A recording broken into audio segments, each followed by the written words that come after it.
کوئی غلطی تو نہیں ہو گئی ہے، کیونکہ ان کے بارے یہی سن رکھا تھا کہ انہیں کام میں کسی قسم کی غلطی پسند نہیں۔ خیر، میں خود کو نارمل کرتے ہوئے ان کے سامنے پیش ہوگی۔ اس وقت وہ آفس میں تنہا بیٹھے تھے۔ کہنے لگے، مس ماہین، میں یہاں اپنا فرضی نام ہی لکھوں گی۔ میں نے کہا، جی سر۔ وہ پوچھنے لگے، کام مشکل تو نہیں ہے؟ میں نے کہا، نہیں سر، کام تو آسان ہی ہے۔ پھر وہ کہنے لگے، دراصل صابر میرا اچھا دوست ہے، میں نے ان کی سفارش پر ہی تمہیں رکھا تھا۔ انہوں نے مجھے تمہارے گھر کے حالات سے بھی آگاہ کیا تھا۔ چاہتا ہوں کہ تمہیں کوئی پریشانی نہ ہو۔ فی الحال میں نے آپ کو یہ کام دیا ہے کیونکہ آپ بھی جانتی ہیں کہ آپ کو کوئی تجربہ نہیں تھا۔ آپ اچھے سے کام کریں، میں بعد میں آپ کو کوئی دوسرا کام دے دوں گا تاکہ آپ کی تنخواہ میں بھی اضافہ ہو جائے۔ مجھے لگا کہ وہ مجھے تسلی دے رہے ہیں، میرا حوصلہ بڑھا رہے ہیں۔ میں نے ان کی باتوں کو شفقت پر محمول کیا، لہٰذا دل سے انہیں دعائیں دینے لگی۔ کچھ دن بعد انہوں نے پھر مجھے اپنے آفس میں بلایا۔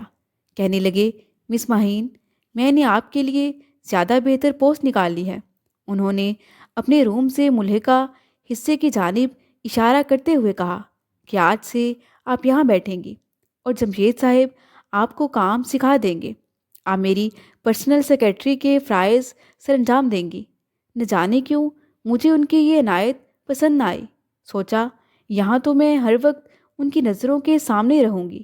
بے شک درمیان میں شیشے لگے تھے، مگر اس طرح وہ بالکل سامنے ہر وقت مجھے دیکھ سکتے تھے، اور مجھے یوں ہر وقت کسی کی نظروں کے سامنے بیٹھنا اچھا نہ لگا۔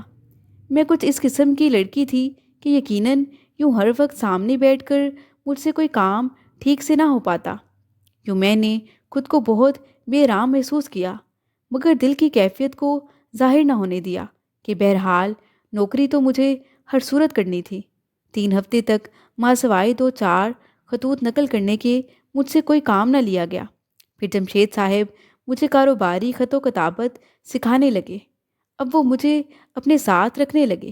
میں ان کی میٹنگز میں ان کے ساتھ جانے لگی جہاں اور بھی لوگ ہوتے تھے۔ ایک روز اشرف صاحب کہنے لگے کہ میں اپنے نئے پروجیکٹ کے لیے جا رہا ہوں، آپ بھی میرے ساتھ چلیں۔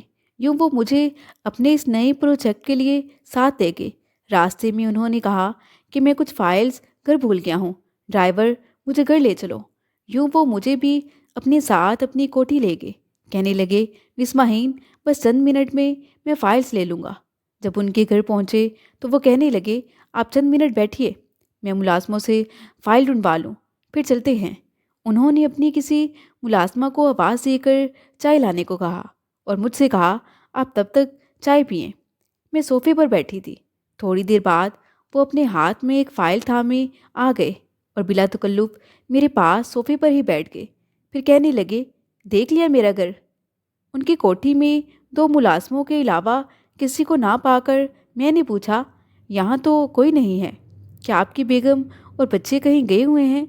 وہ کہنے لگے، میری بیگم وفات پا چکی ہیں، ایک بیٹا ہے، وہ اسلام آباد کے ایک بہت اچھے تعلیمی ادارے میں پڑھتا ہے، وہیں وہ فلیٹ میں رہتا ہے۔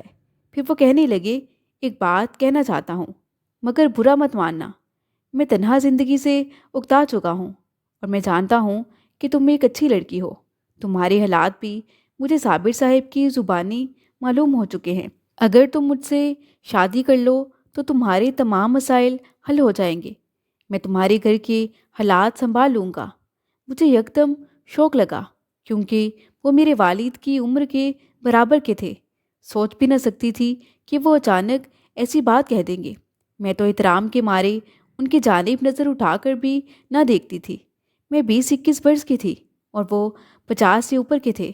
انہوں نے میرے ہاتھ پر ہاتھ رکھ دیا تو اچانک مجھے ایک اور جھٹکا لگا۔ میں نے فوراً اپنا ہاتھ پیچھے کر لیا۔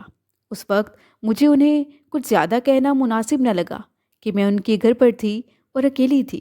بے شک ملازم موجود تھے، تاہم وہ ملازم تو اسی کے تھے۔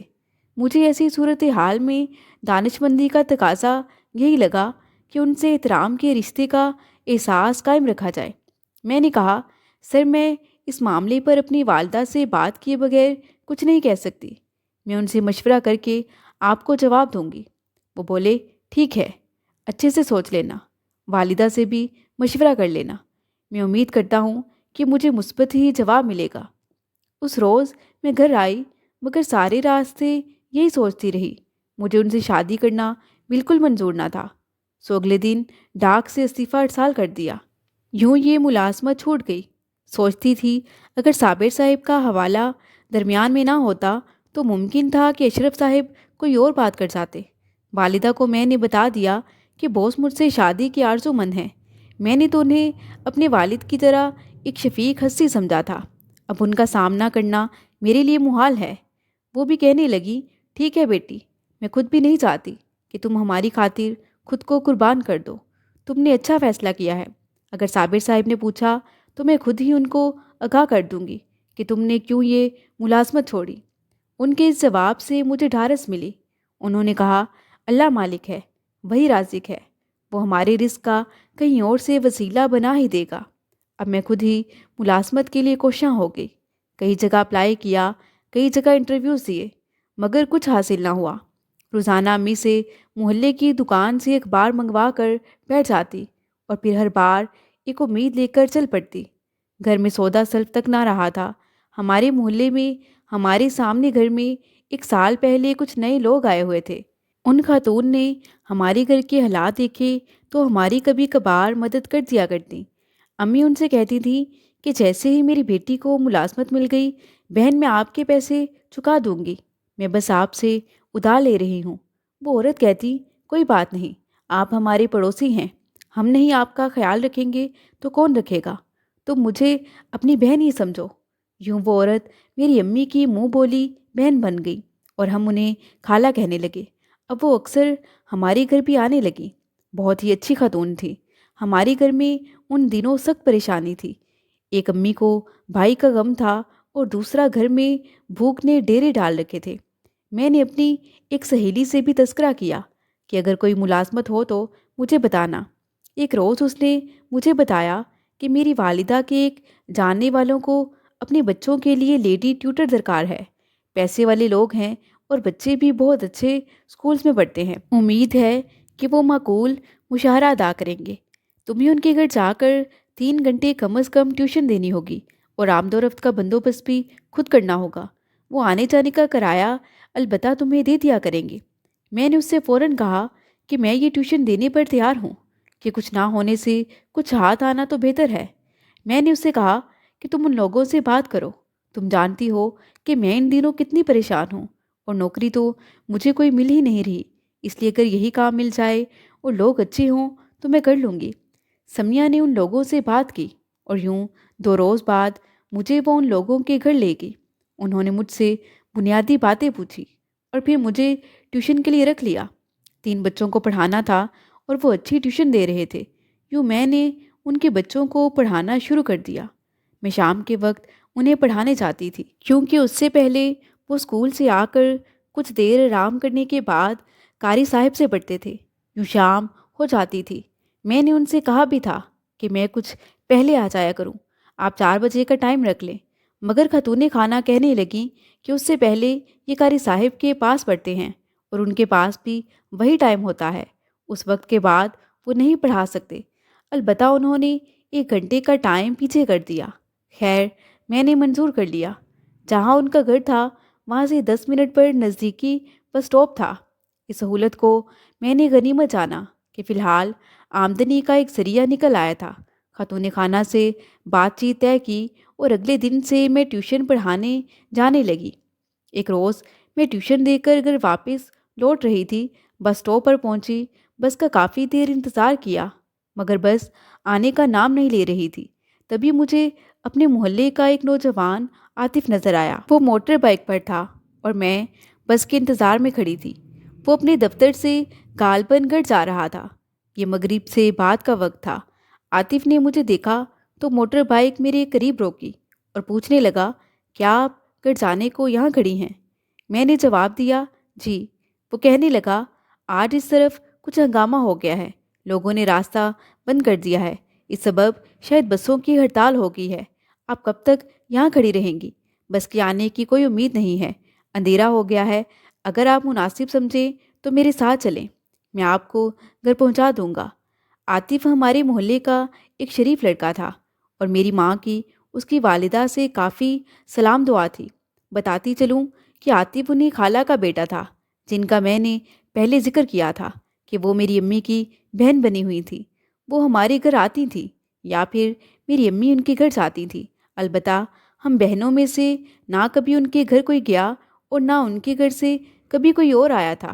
البتہ امی کے منہ سے یہ ضرور سن رکھا تھا کہ ان کا بیٹا بے حد شریف اور سلجھا ہوا ہے، اور گلی میں اسے آتے جاتے کئی بار دیکھ چکی تھی۔ لہٰذا مجبوراً میں نے اس کے ساتھ گھر جانے کو بہتر سمجھا اور اس کی موٹر بائیک پر بیٹھ گئی۔ اس نے مجھے گھر سے کچھ فاصلے پر اتار دیا کہ اب آپ آگے خود چلی جائیں۔ میں بھی یہی چاہتی تھی کہ وہ مجھے کچھ پہلے ہی اتار دے۔ گھر آ کر میں نے امی کو بتایا کہ آج اس طرح معاملہ ہوا ہے۔ والدہ نے مجھے بتایا کہ کچھ دن پہلے اس کی ماں نے عاطف کے لیے تمہارا رشتہ مانگا ہے۔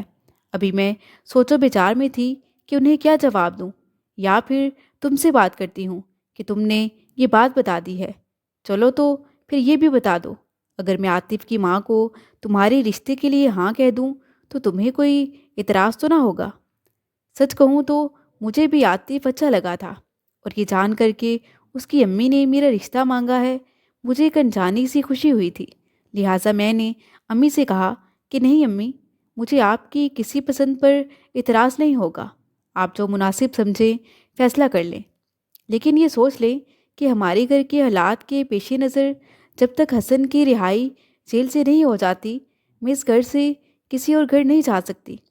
امی کہنے لگیں وہ یہ مہلت دینے کو راضی ہیں، کیونکہ وہ بھی ابھی کچھ دیر بعد ہی شادی کرنے کے حق میں ہیں، کہ عاطف کی ابھی چند ماہ قبل ہی یہ نئی نوکری لگی ہے، اور دوسرا انہیں بھی یہ نیا مکان بنائے ابھی 1 سال ہی ہوا ہے، اس لیے انہیں بھی شادی کی تیاری کے لیے 1 سال کا وقت چاہیے۔ والدہ کی اس بات سے میرے دل کو سکون نصیب ہوا۔ 3 دن بعد جب میں ٹیوشن پڑھا کر لوٹ رہی تھی کہ عاطف مجھے نظر آیا۔ اس نے بائک میرے قریب روکی اور کہنے لگا یہ سنسان سا علاقہ ہے، آپ کو سڑک تک آتے 10 منٹ لگ جاتے ہیں، موسم بدل گیا ہے، اب اندھیرا جلدی ہو جاتا ہے، آپ بس کے انتظار میں کھڑی رہیں گی تو رات ہو جائے گی، یہی سوچ کر میں آپ کو لینے آ گیا ہوں۔ میری والدہ چونکہ مجھے رشتے کا بتا چکی تھی، لہٰذا میں سمجھ گئی کہ عاطف کی بھی یہی مرضی ہے، اور اسی لیے وہ مجھے لینے آ گیا ہے۔ اندھیرا بڑھ رہا تھا اور یہ شروع سردیوں کے دن تھے۔ آپ یہ جانیں کہ موٹر بائیک پر بیٹھ جاؤں اور گھر سے پیچھے ہی سڑک پر اتر جاؤں۔ جہاں میں ٹیوشن پڑھاتی تھی ان کی کوٹھی سے مین سڑک تک چند منٹ کے سنسان راستے پر پیدل چلنا مجھے کھلتا تھا، کیونکہ ادھر سڑک کے دونوں طرف میں درخت تھے، لیکن یہ میری مجبوری تھی کہ پیٹ کی دوزخ بھی تو بڑھنی تھی۔ یوں عاطف کے آ جانے کو میں نے غنیمت سمجھا، مگر جانتی نہ تھی کہ یہ میری کتنی بڑی غلطی بن جائے گی۔ مگر اس وقت تو میں جیسے انجام سے بے خبر تھی۔ اسی دن راستے میں عاطف نے مجھ سے کہا، جانتی ہیں میری امی آپ کو بہو بنانے کا ارادہ رکھتی ہیں۔ مجھے معلوم تھا کہ آپ اکیلی آتی ہیں، اس لیے سوچا کہ کیوں نہ میں ہی روز لینے آ جاؤں، لیکن اگر آپ کو کوئی اعتراض نہ ہو تو آپ چاہیں تو اپنی والدہ سے بھی بات کر لیجیے گا۔ میں نے بس اتنا کہا، ٹھیک ہے، اور پھر ہم دونوں ہی خاموش ہو گئے۔ سردیوں کی ان شاموں میں یوں اکیلے سفر کرنا مجھے بھی خوفزدہ کر دیتا تھا۔ ابھی وہ کچھ کہہ رہا تھا، مگر چلتی بائک پر مجھے کچھ سمجھ نہ آ رہی تھی کہ گاڑی ہمارے سامنے سے آتی دکھائی دی، جس کی لائٹیں ہم دونوں پر پڑیں، تو عاطف نے موٹر سائیکل دائیں طرف کر لی۔ تیز روشنی کی وجہ سے بس اسی قدر دیکھ سکی کہ یہ گاڑی اسی گھر کی تھی جس گھر میں ٹیوشن دینے جاتی تھی۔ کون چلا رہا تھا یہ میں نہیں دیکھ پائی۔ گاڑی چشمے زدن میں ہمارے پاس سے گزر گئی۔ اب عاطف روز مجھے مغرب کے وقت لینے آنے لگا۔ میں نے امی کو بھی بتا رکھا تھا۔ ایک روز امی نے مجھ سے کہا کہ بیٹی، تمہارا بھائی جیل سے رہا ہو رہا ہے، اب تم ذرا خیال سے عاطف کے ساتھ آیا کرو، بلکہ ایسا کرو کہ اس کے ساتھ اب آیا ہی نہ کرو، ایسا نہ ہو کسی دن وہ دیکھ لے اور کوئی فساد ڈال دے۔ میں جانتی ہوں کہ تم اکیلے بھی اب اس وقت نہیں آ سکتی، اس لیے یہی بہتر ہے کہ ٹیوشن ہی چھوڑ دو۔ اللہ سے یہی امید کرتے ہیں کہ وہ کوئی نہ کوئی وسیلہ بنا ہی دے گا۔ میں نے کہا، اچھا چھوڑ دوں گی امی، ابھی حسن کو تو گھر تو آنے دے، وہ آتے ہی تو کمانے نہیں لگ جائے گا۔ اور پھر ہم کھائیں گے کہاں سے؟ آپ جانتی تو ہیں پہلے نوکری چھوڑ کر ہم پر کیسے دن آئے تھے۔ میں تو نوکری کی تلاش میں ذلیل ہو کر رہ گئی تھی۔ پہلے تو اور بات تھی کہ آپ خالہ یعنی عاطف کی امی سے مدد لے لیا کرتی تھی، کیا اب بھی بعد میں گھر کا خرچہ چلانے کو عاطف کی امی سے پیسے مانگیں گی؟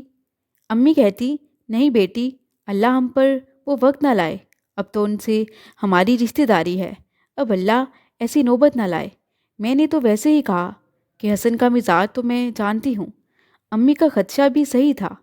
حسن جب جیل سے لوٹا تو وہ تو جیسے انسان نہیں بلکہ جیل سے حیوان بن کر آیا تھا۔ اب تو نشہ بھی کرنے لگا تھا۔ وہ ایسا بے حس بن گیا تھا کہ گھر والوں کے دکھ سکھ سے کوئی سروکار نہ رہا تھا۔ صبح دم ہی گھر سے نکل جاتا اور آدھی رات کو واپس آتا۔ اسے کوئی خبر ہی نہ تھی کہ گھر میں کیا ہو رہا ہے۔ امی نے تو سوچا تھا کہ بیٹا آ جائے گا تو سب سے پہلے گھر کی بدحالی کو محسوس کرے گا اور کمانے کی طرف دھیان دے گا، لیکن جب حسن نے گھر کی بدحالی کی طرف کوئی دھیان تو کیا، الٹا امی سے رقم کا تقاضا کرنے لگا تو ان کی جیسے کمر جھک گئی۔ حالات کے پیش نظر میں اسی طرح ٹیوشن پڑھانے جاتی رہی۔ حسن تو گھر برائے نام ہوتا تھا، اس کو علم ہی نہ ہو سکا کہ گھر کا خرچہ کیسے چلتا ہے۔ وہ روز رات گئے گھر آتا، کبھی کھانا کھاتا، کبھی وہ بھی نہ کھاتا، بس کمرے میں جا کر سو جاتا اور صبح ہوتے ہی پھر غائب ہو جاتا۔ ایک روز میں ٹیوشن پڑھانے گئی تو بچے اور ماں باپ گھر پر نہیں تھے۔ گھر ایک ملازمہ ہی نظر آئی۔ میں نے اس سے بچوں کا پوچھا تو وہ کہنے لگی، شاید تھوڑی دیر تک آ جائے، آپ انتظار کر لیں۔ میں کچھ دیر بیٹھی رہی مگر کوئی نہ آیا۔ باہر آئی تو ملازمہ بھی نہ جانے کہاں تھی۔ میں نے سوچا واپس ہی چلی جاتی ہوں۔ اب میں اپنا بیگ اٹھانے اسی کمرے میں آئی اور جب مڑ کر دیکھا تو ان بچوں کا چچا دروازے کے پاس کھڑا تھا۔ میں باہر نکلنے لگی تو اس نے آگے بڑھ کر میرا راستہ روک لیا، کہنے لگا، ذرا دیر کو دم تو لے لو، دور سے آئی ہو، ایسی بھی کیا جلدی ہے؟ بچے اور بھابھی آنے ہی والے ہیں۔ مجھے اس کی اس حرکت پر غصہ بھی آیا اور میں اندر ہی اندر نہایت خوفزدہ ہوگی۔ ادھر ادھر دیکھنے لگی کہ ملازمہ نظر آ جائے۔ میں نے کہا، میرا راستہ چھوڑیے، میں نے گھر جانا ہے۔ وہ آگے سے کہنے لگا، کیا بچوں کا انتظار نہیں کرنا؟ بڑی شریف بنتی ہو، یہ تو بتاؤ اس روز سڑک کنارے اندھیرے میں تم کس کے ساتھ موٹر بائک پر تھیں؟ وہ شخص آگے سے پیچھے ہی نہیں ہٹ رہا تھا۔ میں نے کہا، اس بات سے آپ کو کیا لینا دینا؟ وہ کہنے لگا، تم ہمارے گھر ٹیوشن پڑھانے آتی ہو تو یہ معاملہ ہم سے تعلق رکھتا ہے۔ کیا وہ شخص تمہارا بھائی ہے جو لینے آتا ہے؟ میں نے کہا، آگے سے پیچھے ہٹیے۔ وہ کہنے لگا، یہ تو بتاؤ کیا وہ تمہارا بھائی تھا جس کے ساتھ گھوم رہی تھی؟ میں نے تنگ آ کر کہہ دیا کہ وہ میرا منگیتر تھا۔ تمہیں کوئی اعتراض ہے کیا؟ وہ کہنے لگا، ہاں مجھے اعتراض ہے۔ میں نے کہا کہ میرا ذاتی مسئلہ ہے اور ہٹو میرے راستے سے۔ یہ کہتے ہی میں نے اسے تھوڑا سا دھکا دیتے ہوئے تیزی سے ان کے گھر سے نکل پڑی۔ مجھے ڈر تھا کہیں وہ میرے پیچھے نہ بھاگے، مگر وہ نہیں آیا تو مجھے کچھ حوصلہ ہوا، مگر میں تیز تیز قدم بڑھاتی ان کی کوٹھی سے دور نکل آئی۔ ابھی واپسی کا وقت نہیں ہوا تھا، تبھی عاطف مجھے لینے نہیں آیا تھا۔ میں مجبوراً پیدل ہی بس اسٹاپ کی طرف چل دی۔ سنسان راستے پر تیزی سے جا رہی تھی کہ گاڑی نے میرا راستہ کاٹا۔ مجھے اپنے قدموں کی رفتار کو تھامنا پڑ گیا۔ اندھیرا پھیل رہا تھا۔ گاڑی رک گئی اور دونوں جوان اتر کر میری طرف آئے، جبکہ ایک کار میں ہی بیٹھا رہا۔ ان میں سے ایک آگے بڑھ کر کہنے لگا، ہم سے لفٹ لے لو، پیدل کیوں جا رہی ہو؟ خوف کے مارے میری ٹانگیں کانپنے لگی تھیں۔ دل میں سوچنے لگی، یا خدا، آج یہ مجھ پر کیسا برا دن آ گیا ہے۔ تبھی دل میں خیال آیا، کہیں یہ اسی شخص نے ہی ان کو نہ بھیجا ہو، مگر وہ گاڑی ان کے گھر کی نہ تھی اور اتنی جلدی وہ کسی کو میرے پاس کیسے بھیج سکتا تھا؟ یقیناً یہ لوگ یہاں سے گزرتے ہوئے مجھے اکیلے پا کر ایسا کر رہے تھے۔ میں نے بڑی مشکل سے اتنا کہا، مجھے جانے دو، اور ایک سائڈ سے نکلنے کی کوشش کی، مگر اگلے ہی لمحے وہ میرے سامنے آ کر رک گئے۔ میں نے کہا، آپ لوگ ہیں کون؟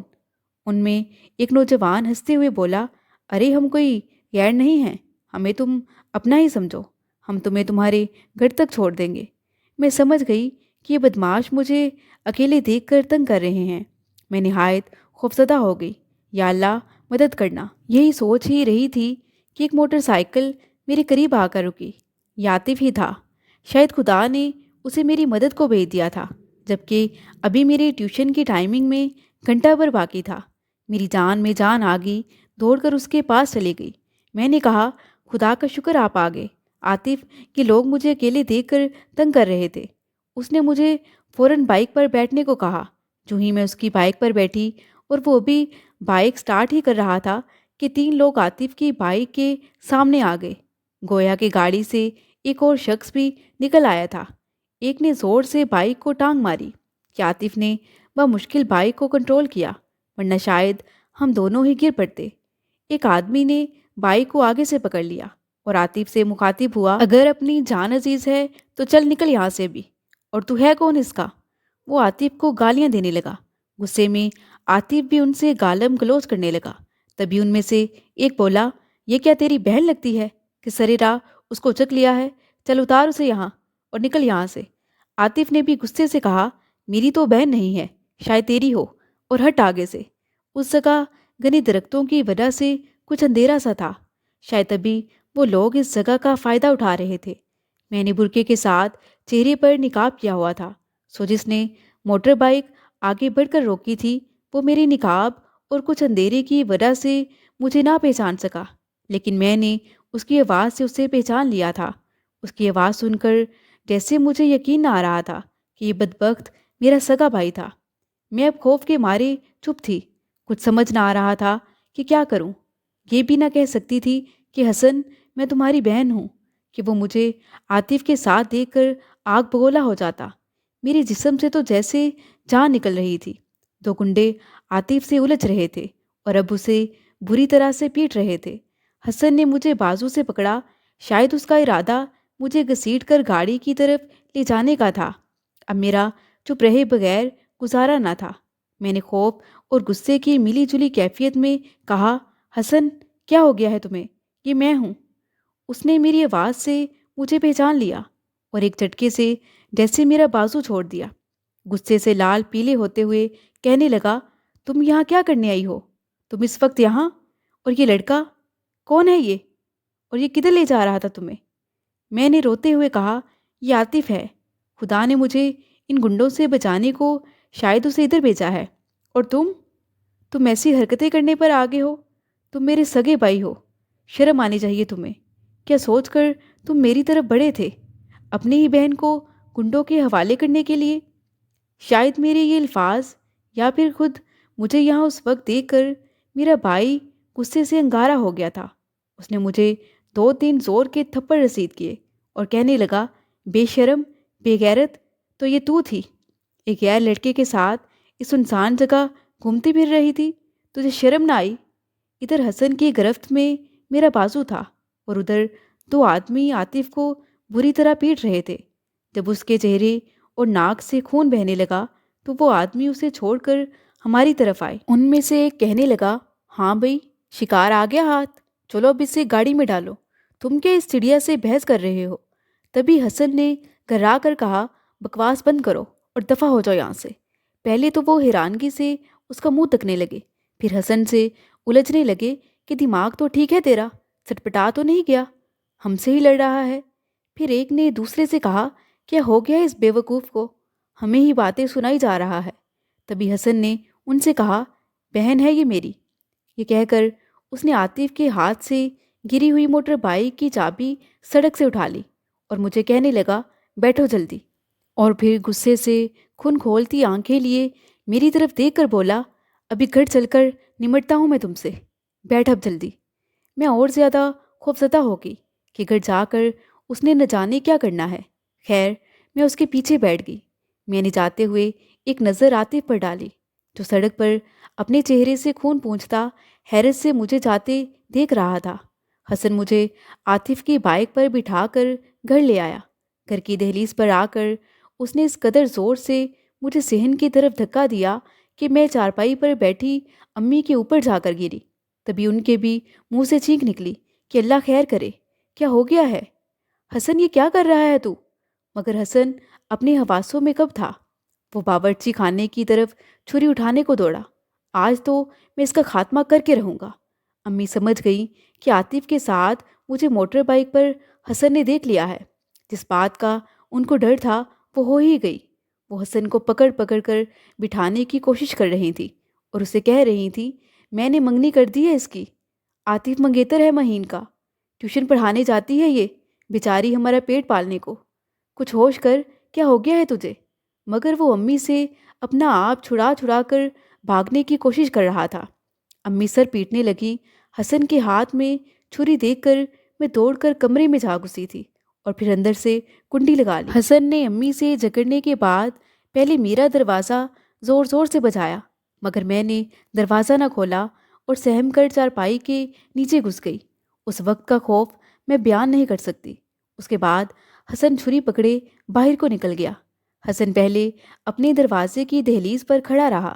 امی اسے بڑی مشکل سے کھینچ کر گھر لے گئی اور دروازے کو کنڈی لگائی اور اسے سمجھانے لگی کہ یہ ہمارے پڑوسی پچھلے سال ہی تمہارے جیل جانے کے بعد سامنے والے گھر میں آئے ہیں۔ اس لڑکے کی ماں نے مہین کا رشتہ اپنے بیٹے کے لیے مانگا تھا۔ وہ بہت اچھا لڑکا ہے، اسی لیے میں نے منگنی کر دی ہے مہین کی عاطف سے۔ تو جیل میں تھا، کون لینے جاتا اسے؟ وہ اکیلی نہیں آ سکتی تھی، اس لیے میں ہی اسے لینے کو بھیجتی ہوں عاطف کو۔ ماں کی ان باتوں پر حسن کب کان دھرنے والا تھا۔ وہ بار بار باہر نکلنے کی کوشش کر رہا تھا اور پھر امی سے چھڑا کر سڑک کی نکڑ میں جا کر کھڑا ہو گیا۔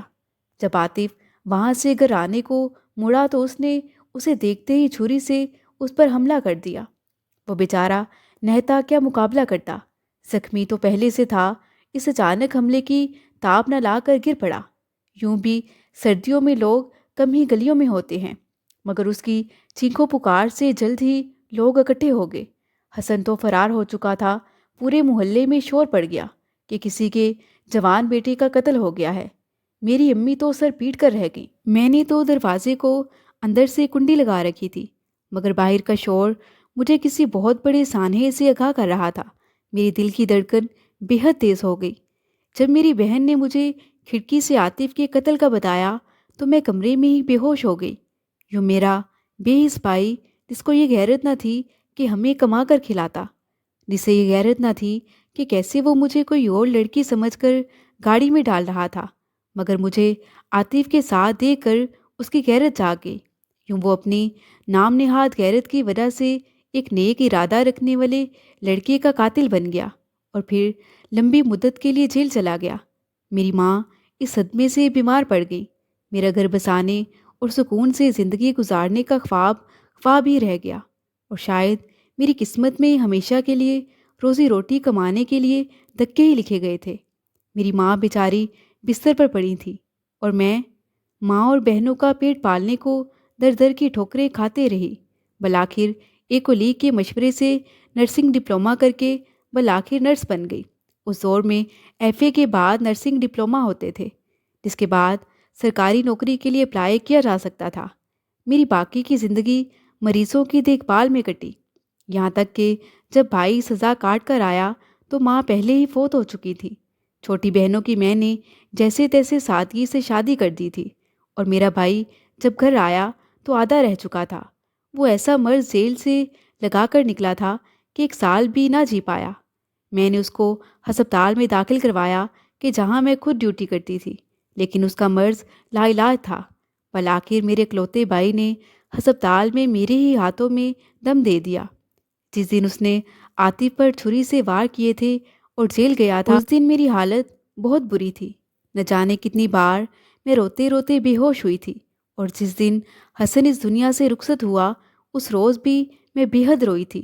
بے شک وہ میری خوشیوں کا قاتل تھا اور اس کا گناہ ناقابل معافی تھا، مگر وہ تھا تو میرا بھائی۔ نہ جانے اللہ تعالیٰ نے یہ کیسے رشتے بنائے ہیں کہ اتنا سب ہونے کے باوجود مجھ سے میرے بھائی کی تکلیف دیکھی نہ جاتی تھی۔ اگر وہ جیتا رہتا تو یہی بات کافی تھی کہ میرا اس دنیا میں یہ رشتہ باقی ہے، مگر یہ جھوٹی آس بھی منو مٹی تلے جا سوئی۔ میری بہنیں اپنے گھروں میں تھیں اور اب میں اکیلی جینے پر مجبور تھی۔ نوکری کرتی رہی یہاں تک کہ اب میں 45 سال کی ہو چکی ہوں۔ ست شکر کہ سرکاری ہسپتال میں نوکری مل گئی تھی۔ آج پینشن ہی میرا سب کچھ ہے کہ 2 وقت کی روٹی بغیر کسی کے آگے ہاتھ پھیلائے مل جاتی ہے۔ آخر میں میں یہی سب سے کہنا چاہوں گی کہ ہمیں بچوں کو بیچا لاڈ پیار نہیں دینا چاہیے۔ اگر ذرا سا بھی شک ہو کہ وہ بری صحبت میں پڑ رہے ہیں تو ان پر فوراً نظر رکھیں، ورنہ کل کو میری ماں کی طرح پچھتانا بھی پڑ سکتا ہے۔ میری بھائی کی مثال آپ لوگوں کے سامنے ہے۔ اگر صحیح معنوں میں دیکھا جائے تو میری بربادی کا اصل سبب میرا بھائی ہی تھا، اور میری ماں نے بھی اس کے لیے تڑپ تڑپ کر جان گنوا دی۔ اور اس ماں پر نہ جانے کیا بیتی ہوگی جس کا جوان بیٹا اس نے اسے چھینا تھا، اور خود بھی کون سا سکون میں تھا، خود کی بھی زندگی برباد کر لی۔ اللہ پاک سے دعا ہے کہ وہ میرے بھائی کی مغفرت فرمائے اور ہر والدین کی اولاد کو نیک بنائے۔ مزید دلچسپ سچی کہانیوں کے لیے چینل کو سبسکرائب کریں۔